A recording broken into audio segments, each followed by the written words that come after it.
ഭബ്ബ മരിച്ചു, സർവമായ കൊന്നു.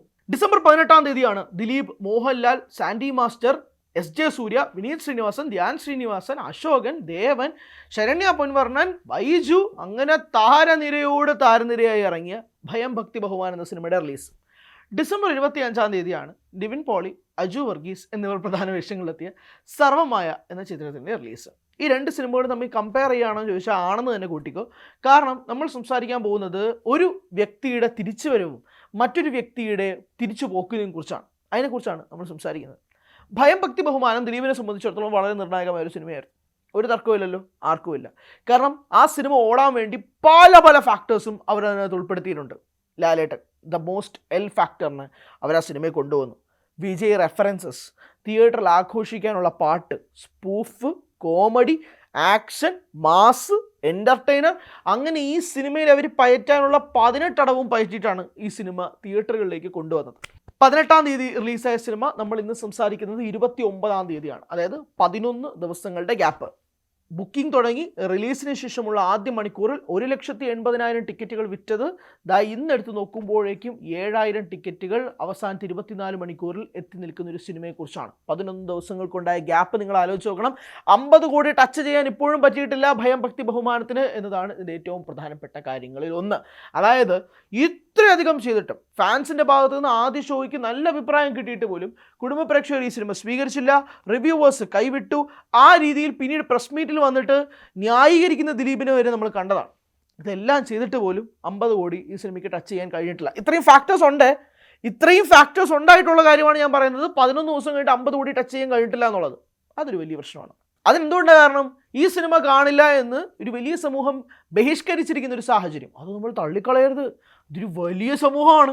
അവരുടെ ഇമ്പാക്റ്റാണ് ഈ സിനിമയ്ക്ക് ഉണ്ടാക്കിയ ഏറ്റവും വലിയ തിരിച്ചടി എന്നുള്ളത് തന്നെയാണ് കണക്കുകൾ വെച്ച് സൂചിപ്പിക്കാനുള്ളത്. ഇനി നമ്മൾ സംസാരിക്കാൻ പോകുന്നത് ഒരു വ്യക്തിയുടെ തിരിച്ചുവരവാണ്. 2019 ശേഷം ഏകദേശം 6 വർഷങ്ങളോളമായി മലയാളി പ്രേക്ഷകരിങ്ങനെ കണ്ണിൽ എണ്ണയൊഴിച്ച് കാത്തിരുന്ന ആ തിരിച്ചുവരവ് സംഭവിച്ച ദിവസമാണ് ഡിസംബർ 25.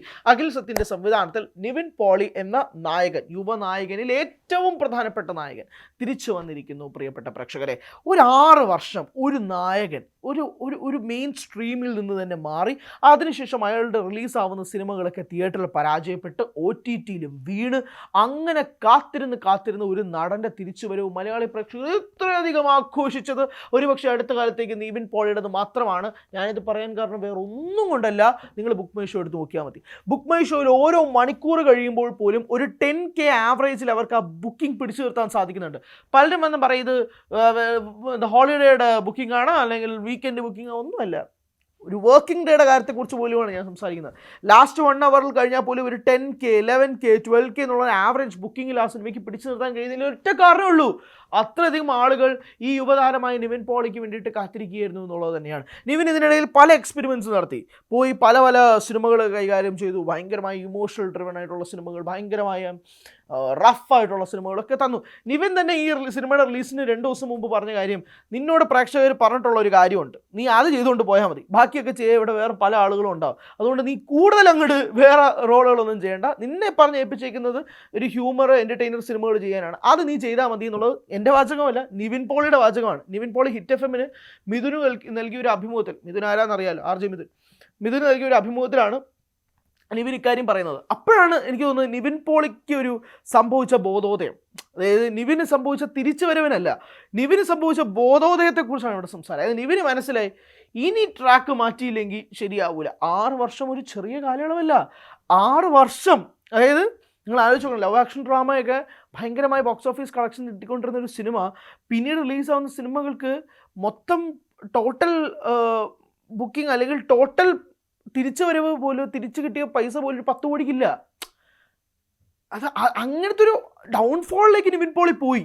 അവിടെ നിന്ന് വന്നൊരു തിരിച്ചുവരവുണ്ടല്ലോ, അതായത് ഈ സർവമായയിലൂടെ തിരിച്ചുവരവ് ചെറിയ തിരിച്ചുവരവൊന്നുമല്ല. ഇപ്പോൾ കണ്ണടിപ്പിക്കുന്ന ബുക്കിംഗ് ആയിട്ടാണ് വരുന്നത്. അതായത് ബുക്ക് മൈ ഷോയിൽ നമ്മൾ കണക്കുകൾ വെച്ച് നമ്മൾ സംസാരിക്കുമ്പോൾ പോലും ഓരോ ദിവസവും അല്ലെങ്കിൽ ഓരോ തവണയും ഉണ്ടാകുന്നതിൻ്റെ മാറ്റങ്ങൾ നമുക്കിങ്ങനെ കണ്ടുകൊണ്ടിരിക്കാൻ പറ്റും. ഓരോ തവണയും ഓരോ തിയേറ്റേഴ്സ് പച്ചയിൽ നിന്ന് മഞ്ഞയാവുന്നത് ബുക്ക് മൈ ഷോ എടുത്ത് നോക്കുമ്പോഴേക്കും മനസ്സിലാവും. കണ്ടവർ വീണ്ടും റിപ്പീറ്റ് വാച്ചിന് പോകുന്നു. അഖിൽ സത്യം തന്നെ പറഞ്ഞൊരു കാര്യം, ഈ സിനിമയ്ക്ക് ഒരു റിപ്പീറ്റ് വാല്യൂ ഉണ്ട്. അത് പ്രേക്ഷകർ ഓക്കെ ആണെങ്കിൽ ഈ സിനിമ വിജയിച്ചു എന്നുള്ളതാണ്. കൃത്യമായ കാൽക്കുലേഷനാണ്. ആ കൃത്യമായ കാൽക്കുലേഷൻ അനുസരിച്ച് ആ സിനിമ കൊണ്ടുവന്നു, ആ സിനിമയ്ക്ക് ഹിറ്റ് അടിക്കാൻ സാധിച്ചു എന്നുള്ളത് തന്നെയാണ്. അപ്പം ഒരാളുടെ കംബാക്ക് എന്ന് സിനിമയിൽ പലതവണ ആവർത്തിച്ചിട്ട് ആ വ്യക്തിയെ തിരിച്ച് പറഞ്ഞു വിടുന്ന പ്രേക്ഷകരെയും ഇവിടെ നാളുകളായി കാത്തിരിക്കുന്ന ഒരു നടൻ്റെ കംബാക്കിന് വേണ്ടി കാത്തിരുന്ന പ്രേക്ഷകർ അയാൾ ഇരുകൈ നീട്ടി സ്വീകരിക്കുന്ന 2 കാഴ്ചകൾ നമുക്കിവിടെ കാണാൻ സാധിക്കുന്നു. അതുകൊണ്ടാണ് ഈ 2 സിനിമകളെയും തമ്മിൽ കമ്പയർ ചെയ്യേണ്ടി വരുന്നത്. സർവമായ 25-ാം തീയതി റിലീസായി 29-ലേക്ക് ഇന്ന് എത്തുമ്പോൾ പോലും അതൊരു 50 കോടിയിലേക്ക് എത്തുന്നു, വാതിൽപ്പടി നിൽക്കുകയാണ്. നേരെ മറിച്ച് ബബ്ബബ ആവട്ടെ 11 ദിവസമായിട്ടും ആ ഒരു വാതിൽപ്പടിയിലേക്ക് എത്തണം, ആ വാതിൽ തുറക്കാൻ കഴിയുന്നില്ല, ഇത്രയും ഫാക്ടേഴ്സ് ഉണ്ടായിട്ടും. ഞാൻ പറയുന്നത് മോഹൻലാലിനെ സംബന്ധിച്ചിടത്തോളം 2025 സുവർണ്ണ കാലഘട്ടം. ആ 2025-ലാണ് മോഹൻലാലും കൂടെ ഭാഗമാവുന്ന ബബ്ബബ വരുന്നത്. മോഹൻലാൽ ആരാധകർ ഉൾപ്പെടെ ഈ സിനിമയ്ക്ക് വേണ്ടി വരും, ദിലീപ് ആരാധകർ വരും, സ്പൂഫ് സിനിമകളുടെ ആരാധകർ വരും, മാസ് സിനിമകളുടെ ആരാധകർ വരും, ഇത്രയധികം ഉണ്ട്. നേരെ മറിച്ച് വളരെ ഫീൽ ഗുഡായിട്ട് ലൈറ്റ് ഹാർട്ടഡ് ആയിട്ട് തിയേറ്റർ എക്സ്പീരിയൻസ് വേണമെന്ന് അങ്ങനത്തെ ഡിമാൻഡൊന്നുമില്ല. ആകെ ഇതിനൊരു തിയേറ്റർ എക്സ്പീരിയൻസ് ഡിമാൻഡേ ഉള്ളൂ, അത് ചിരിയാണ്. ആ ചിരി കൂട്ടത്തോടെ പ്രേക്ഷകരോടൊപ്പം ഇരുന്ന് ചിരിക്കുമ്പോഴാണ് അതിനൊരു തിയേറ്റർ എക്സ്പീരിയൻസ് വരുന്നത്. അത് മാത്രമേ സർവ്വമായിക്ക് ഒരു തിയേറ്റർ എക്സ്പീരിയൻസ് ഓഫർ ചെയ്യാനുള്ളൂ. അതൊരു ചെറിയ ഓഫറല്ല, ഒരു വലിയ ഓഫർ തന്നെയാണ്. അല്ലാതെ ഇത് OTT കാണാൻ പറ്റുന്ന ഒരു സിനിമ തന്നെയാണ്, ഒരു തർക്കവും കാര്യത്തിൽ. അത് OTT കാണാൻ കഴിയുന്ന സിനിമയാണ്, വളരെ ലൈറ്റ് ആയിട്ടുള്ള ഫീൽ ഗുഡ് സിനിമയാണ്. പക്ഷെ അത് കാണാൻ തിയേറ്ററിലേക്ക് ആളുകൾ ഇടിച്ചു കയറുന്ന കാഴ്ച, അവിടെയാണ് ഡിഫറൻസ്. ഇത്രയും ഡിഫറൻസസ് പറഞ്ഞുകൊണ്ടാണ് ഞാൻ പ്രേക്ഷകരുടെ മുന്നിലേക്ക് എൻ്റെ വാദം ഓപ്പൺ ചെയ്യുന്നത്. അതായത് ഇത്രയും ഒരുപാട് നാളുകളെ കാത്തിരുന്ന നായക നടൻ്റെ ഒരു കംബാക്കിനെയും അപ്പുറത്ത് കംബാക്ക് വരുമെന്ന് ഉറപ്പിച്ചിരുന്ന നായക നടനെ അങ്ങനെ അങ്ങ് സ്വീകരിക്കാത്ത പ്രേക്ഷകരെയും കാണാൻ സാധിക്കുന്നു എന്നുള്ളത് തന്നെയാണ് ബബ്ബബ മരിച്ചു സർവമായ കൊന്നു എന്ന് പറയാനുള്ള ഏറ്റവും പ്രധാനപ്പെട്ട കാരണം.